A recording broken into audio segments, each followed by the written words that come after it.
Hi everyone, this is our directions for our collisions lab. And to do this lab, you're going to need to be down here in 3.1, which is where I'm at right now. But 3.1 is this one right here, the homework tab that gives you the empty screen.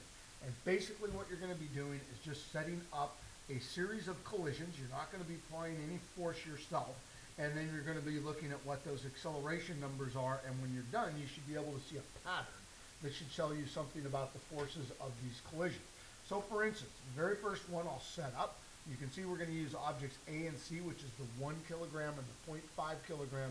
We're going to want to set all these up directly horizontally opposite from each other. Now we've got to set their speeds, and you can see A is going 4 centimeters per second to the right. That's what that little caret means in the table.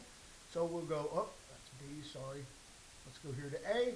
Let's go 4 centimeters to the right, and B is not moving at all. You can see it stopped. And so what you're going to do is you're going to run this. This is going to run into this, and then you're going to look at analyze, and you are going to see what the acceleration is. Now, some of them are a little different. Each of these are a little different, as a matter of fact.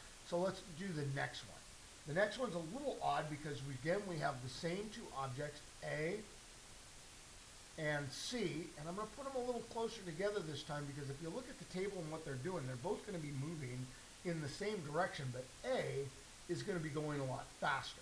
So it's going to be going 10 centimeters per second, and B is going to be going 2 centimeters per second, and you can tell that the minute you hit run, this is going to catch up and hit this one from behind, and so you're going to have a collision from the rear in the same direction. Again, check the acceleration.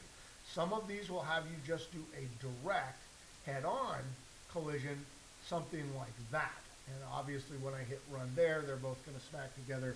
So all of these collisions you'll see under DOM, which is the direction of movement, just a little caret that shows you the direction to set those things up. And if it doesn't have anything, then it's a stopped item.